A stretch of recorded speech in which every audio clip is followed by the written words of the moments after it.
An ordinary win calls for an extraordinary recap, which means after a 118-98 win over the Wizards, it is time for the debut of the Locked On Suns Takecap. Not a recap, a Takecap coming up right away for you on Locked On Suns. You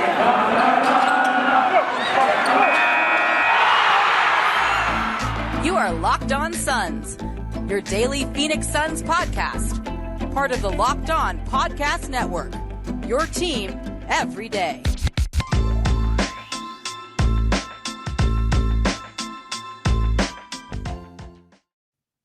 We are back. This is Locked On Phoenix Suns. We are part of the Locked On Podcast Network, and I'm your host, Brendon Kleen, covering the Suns the past 5 seasons as a credentialed media member. Thank you from the bottom of my heart for making Locked On Suns your first listen every single day. We are on YouTube, growing that channel ever so surely. Giveaways galore. I don't even know where Kelly Oubre went. Here he is. If we get to 1,000 subscribers, one of you could win this young man right here. I will send him to you in a box, and he will be yours. We're also, of course, on Spotify, Apple, Google, wherever you listen. And the best way, no matter if you're watching or listening, to support the show is to subscribe and to keep listening and watching. So thank you for doing that. You're already one step ahead of everybody else who's not joining us right now. But we have a lot to get to. As I said, Takecap. Not a recap, a Takecap. I feel like I'm going to need to get creative as these games keep coming fast and furious in this Sun season. We are somehow only about a third of the way through, and they are pretty darn good, and they're going to continue to blow teams out. So I think this could be a fun way to talk through a game while also zooming out, while also being ridiculous and having some fun. And so that's what we will do today. The show here on this Friday is brought to you by TrueBill, the new app that saves you money by helping you identify and stop paying for the subscriptions that you don't want or need. TrueBill can even negotiate better deals on those you want to keep. More from TrueBill later in the show. We will start. The way we usually start these recap shows is with the big takeaway. So really, I'm giving you a take a day on these games, and you didn't even know it. You didn't even know I was doing it because I didn't have a name for it. But really, that's what I'm doing every single night on these first segments. So that's where we'll start. And I got to keep beating the dead horse a little bit here. I got to keep beating the drum, I think is actually the metaphor, the idiom that I was looking for. On Deandre Ayton. I've now done, I think, 2 or 3 shows this week just singing the praises of the big man, but it's hard not to. Another double-double for him, 4 assists. Actually, all of those came in the first half. I thought he might break his career high of 6. He didn't end up getting any in the second half, but a nice, well-rounded game from him, and most of his damage actually came in a specific spot in the end of the second quarter going into halftime when the Suns took back control of the game. I think Monty called the timeout at one point, and Chris Paul and Deandre Ayton just did what they've been doing almost the whole time Devin Booker's been out, which is attack in the pick and roll, adapt in the pick and roll, and destroy. That's really, there's no other way to put it. And so the take here is what I've been saying, but the take I've been having is this is Deandre Ayton's best season, but I almost feel like that's going to quickly become worn out because it's going to be so glaringly obvious that this is his best overall season. And so I don't even think that does it justice. So rather than that, what I'll go with here is Deandre Ayton and Chris Paul are quickly going to become one of the more difficult to guard pick and roll combinations in the NBA. And you're probably thinking, well, that's been true since basically Paul got traded here. And I would probably agree. The Suns pick and roll offense as a whole has been the best in the NBA or right up there since Chris Paul got here. I would say, maybe the Nets when they were at their absolute best for a couple of months there when Harden looked like an MVP. Maybe you could say the Jazz. Maybe you could say, I feel like I'm definitely forgetting a team, maybe the Mavericks, but the Hawks.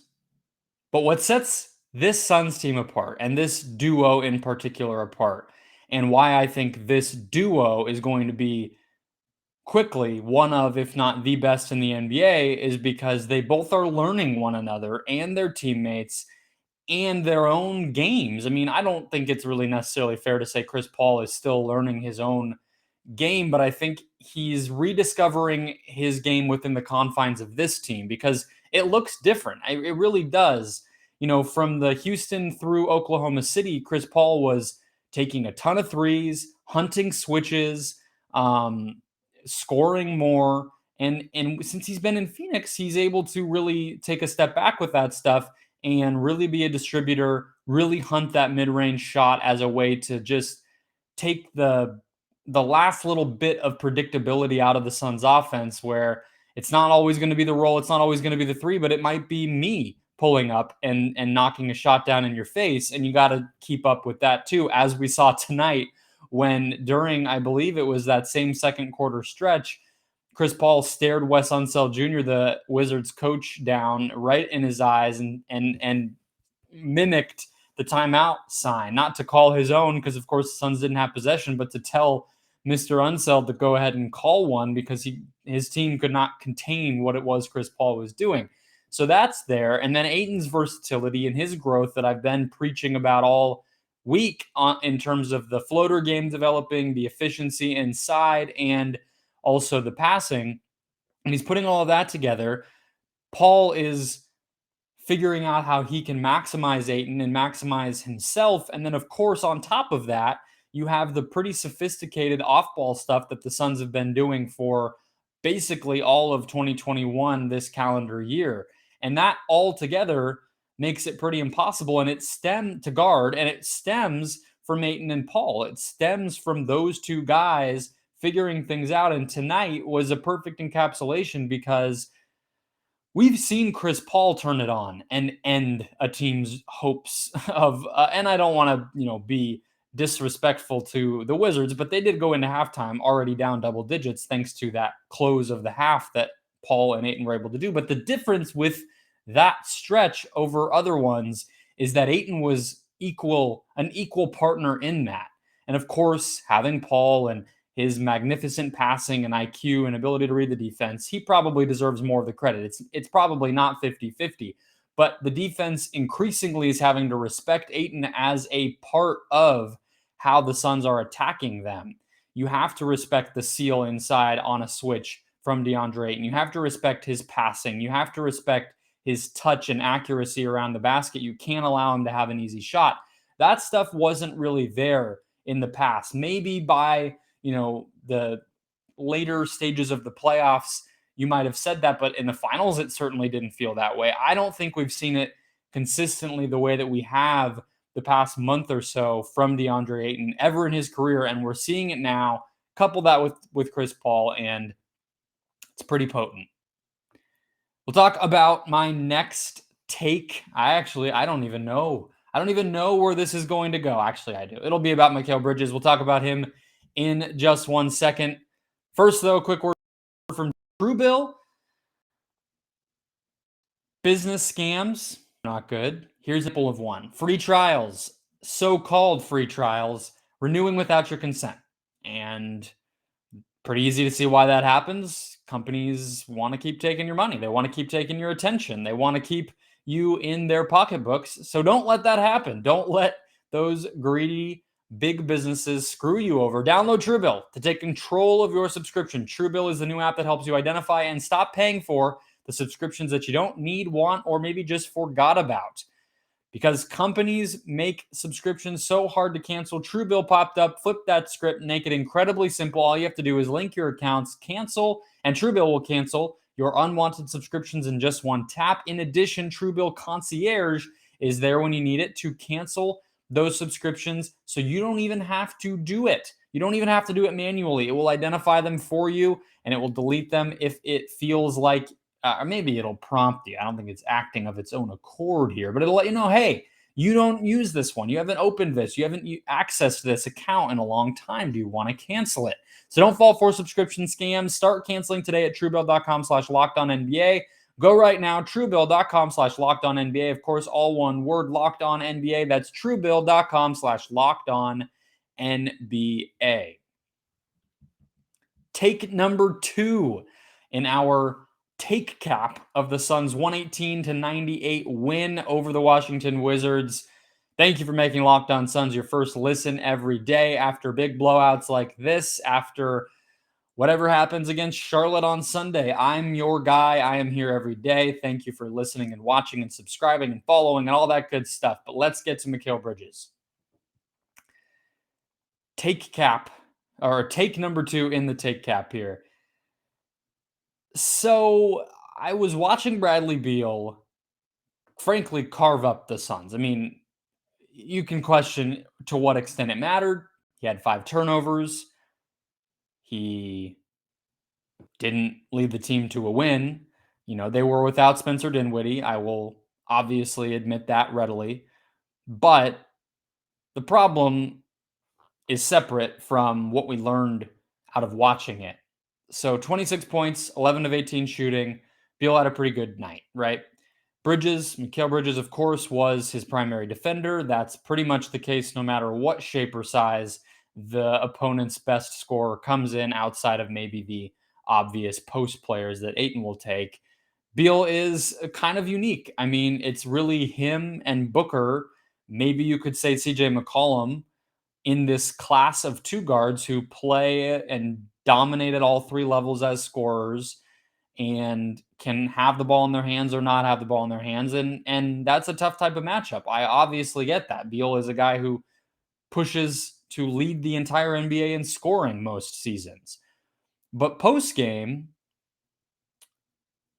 I don't want this to come off overly negative, because I'll get to my balanced take on it in a second. But basically, the best Monty could explain it was, yes, Beal scored like that. Yes, he quieted down in the second half, but really it was only a matter of making him work. And that's the phrase you hear a lot of coaches use. It's the phrase that Monty uses a ton with Mikal Bridges, because at the end of the day, there's certain players where that's all you can hope for in some instances. And that's where I want to get with this take is, I wonder if in man-to-man defense, and again, I want to reiterate, I don't even mean this to be overly negative. It's an observation. I'm not changing the reality of things. I'm just trying to think through what Bridges' defensive ceiling is. And my take might be his ceiling as a one-on-one defender. It might just be to make it hard. It might just be to limit and, combat and stymie, more so than it is to stop or completely take off guard. Yes, we saw it with Steph Curry, but that was rare. And honestly, Steph has played well against Mikal in the past. So I don't know. We'll have to see on Christmas.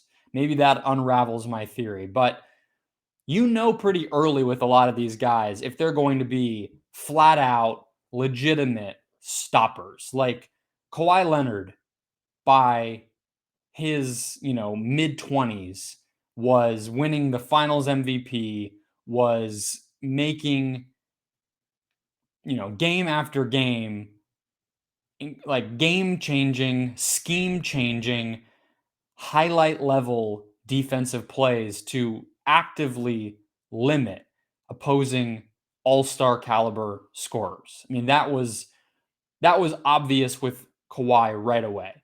That was obvious with, I would even say, Andre Iguodala. Maybe you could say that about Paul George. Definitely Drew Holiday, who had his breakout against Portland in the first round almost 5 years ago now, where the Pelicans swept the Trailblazers, mostly because Holiday turned Lillard into a JV player. And so it early. You do. I mean, yes, there's something to be said for development. This is only Mikal Bridges' 4th season, but that's where I come back to. It's not a negative, because I just think it might be something where we have to reevaluate and rethink how we value his defense. We might just have to think about it differently. The value that he brings is the versatility of being able to defend all sorts of different players, of being able to switch within a game and not all, it's not Revis Island, it's not Bridges Island. I know we do the Mikal jail joke and it isn't really a joke a lot of nights, but the reality is he spends time on a lot of different players. And then, of course, last but most, his team defense is ridiculous. He's improved as a shot blocker. He's all over the passing lanes. His IQ is ridiculous. He's a one-man fast break stopper when he has the line of sight and he has the path to the ball. He's going to completely squelch out fast break and transition opportunities. His team defense and overall impact on the Suns' scheme is obviously second to none. And he can defend all those guys and he can make them work. So I guess what I'm saying is you see these metrics where he grades out super highly among defensive players. The on-off stuff isn't always great. And maybe you wish his impact overall, those numbers were even a little bit higher. But he obviously demonstrates that. And I think maybe the way we need to talk about it is that the versatility and the cumulative effect of all those different things that he can do is what's great about him, is what's incredible about him. And it's not that you go put him on Bradley Beal and Bradley Beal scores in single digits. There's so few players who can do that, but I feel like he gets talked about as if he is one, when really the thing we should be praising and talking about and observing and enjoying about him is that it's the all-around impact that he's able to have on a defense that's special, that sets him apart. And I think that's just how I've been trying to think about Bridges in general this season, rather than always setting our sights and expectations and conversation about him at such a high level that might be unattainable. Why not just think about and talk about what does make him great? And I think that's what it is. And it reminded me of it today, where Beal is only is scoring 26 points, but the rest of the team is combining for 72. Bridges is a team high plus 19, despite shooting 3 of 10 from the field. And he has a steal and he is all over the place. And you notice him when you're watching. Well, what do we really make of that? Because his man scored really well. So it can't just be that he's a defensive stopper. That doesn't seem quite accurate. So hopefully take number 2 there helps you guys think about that a little bit more and appreciate it a little bit more. I have a final take for you guys here in the inaugural Takecap after a 118-98 Suns victory over the Washington Wizards. We'll get to it. First, though, a quick word from Built Bar, the best tasting protein bar ever this holiday season. Grab the protein bar that tastes just like a candy bar. Built Bar, filled with so much holiday goodness, rich with decadent flavor, covered in chocolate, but best of all, amazingly low in calories, sugar, net carbs, and fat, while staying high in protein. You get the best of both worlds, delicious and healthy with the Built Bar. Built Bar gives you the extra fuel you need to bust down the mall doors and battle holiday shoppers, or if you're standing in endless shopping lines, Built Bar can, of course, give you that extra something to keep you going just a little longer. So throw on your jacket or know when you're going to need it. Maybe enjoying a sweet treat like a hot cocoa, you dip that Built Bar right into that piping hot cup, let it melt a little bit, and give your beverage a bit of that Built Bar flavor. I promise you, these Built Bar flavors are probably better than any of the hot cocoa mixes you have in your cabinet. I promise you. Plus, of course, you have that nice melty Built Bar to go right along with it. Everybody has their favorite. Everybody might be finding a new favorite because all throughout the holiday season, Built Bar is unveiling new flavors constantly. So go to Built.com, peruse. Maybe you have your favorite, but maybe there's something there that'll catch your interest. So go to Built.com, use the promo code LOCK15 when you make your purchase to get 15% off your next order. Again, that's promo code LOCK15 for 15% off at Built.com. Today's show also brought to you by BetOnline AG. BetOnline is the fastest and the easiest place to make a bet all year long and, of course, into 2022. We have football season closing out in the NFL, bowl season upon us in college, and the college football playoff not too far away either. So head to that new updated betonline.ag site or their mobile app, make an account, and when you do, use the promo code LOCKEDON when you make your first deposit to get a 50% welcome bonus. That's promo code locked on. When you make your first deposit, get a 50% welcome bonus straight to your account. From basketball, football, the NHL, boxing, UFC, to even your favorite Vegas casino games, BetOnline, again, the fastest and easiest way to bet on all of your favorite sports.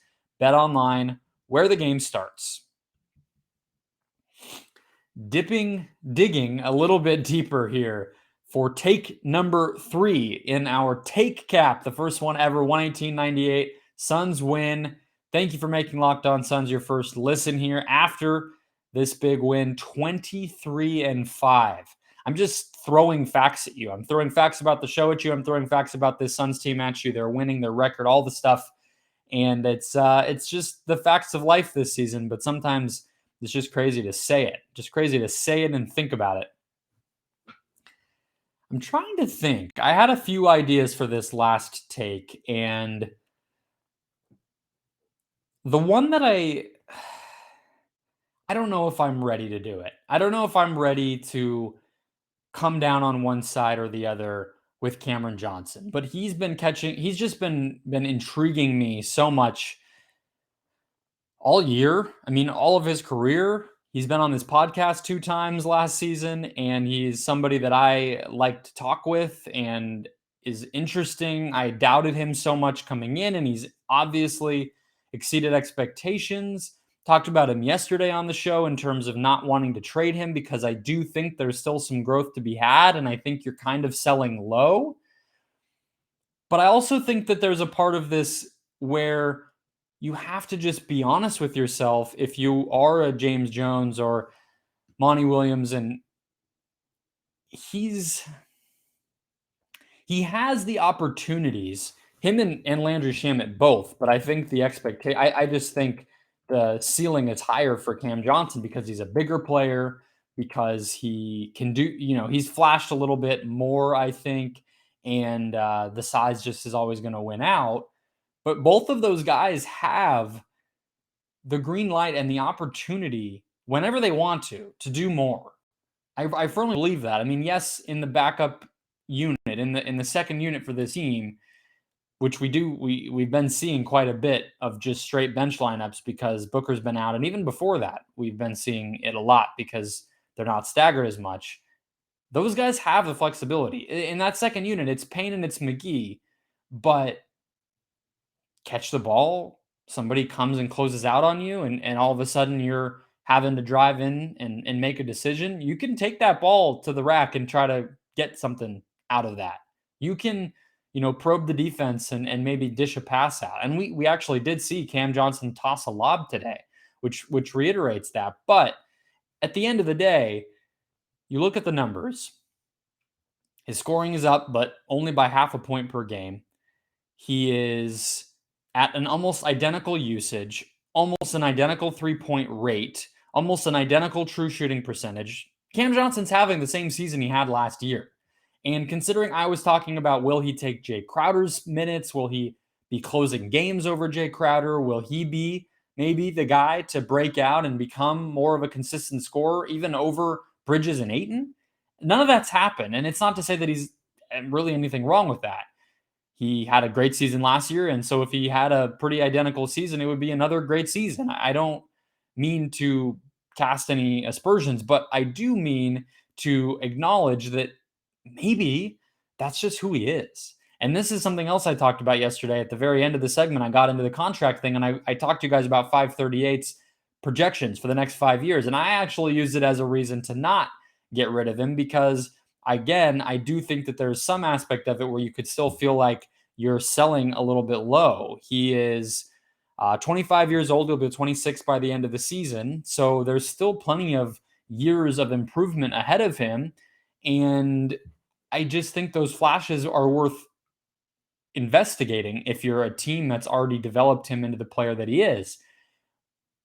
But 3 seasons in, he's basically put together 3 identical seasons, and especially the past 2. So maybe there's not an opportunity for him to be more on this team, or maybe he just isn't more. And tonight's game, encapsulated that to a degree, because he had that flash of the lob pass, and He had a couple charges where I guess it was more illegal screens per just personal fouls where he was setting screens a little too hard. And there's times on his drives to the basket he'll get called for charges, and you can feel that force that he wants to be playing with, that he's sort of feeling out. And so you had that on the one hand again tonight, but then you look at the box score and it's like 13 points. All but one of his shots came from deep. Really, the ways he affected the game were his energy, ability to run the floor, his IQ moving without the ball, and then knocking down threes. He does his job defensively, but it's not like he's anything particularly game changing on that end. It's a 3-point shooter. It's a 3-point specialist. As much as we get excited about all the other stuff, that's what he's been. And so this game jumped out to me, and it's been part of a trend. I believe Kellen Olson had it on Twitter today that Cam Johnson's the second leading scorer for this Suns team since Booker has been out. And it's pretty remarkable when you think about it, but it's just been him getting hot from deep. That's really what's driven this. There hasn't been a game where he has a bunch of drives to the basket or, he's getting to the free throw line or any of that. It's just making his shots. And there's absolutely nothing wrong with that. That's an incredibly valuable player to have, somebody who can take a high volume, has the size to get his shot off, and can make 40+% of those. That's awesome. But I wonder if, again, similar to what I was saying with Bridges, as this team starts to kind of lock into place, it's worth just sort of putting it out there and thinking about it more correctly, what a player is within this team. And what Bridges is, or what Cam Johnson is a shooter. It's what he's great at. It's what he does best. It's what brings the most value to this particular team. And it's the role he's going to play all year if the Suns want to win a championship. That's what he will be doing. So press pause on the breakout? I'm not too sure. More to come next week. Thanks for another great week, folks. Listenership, YouTube subscriptions, all of it has been another step forward. And I really do love, it means a lot to me that you guys listen and watch and all that. So on that note, we'll be back on Monday recapping what happens against the Charlotte Hornets on Sunday. Thanks for making Locked On Suns your first listen every day, and I will talk to you next week.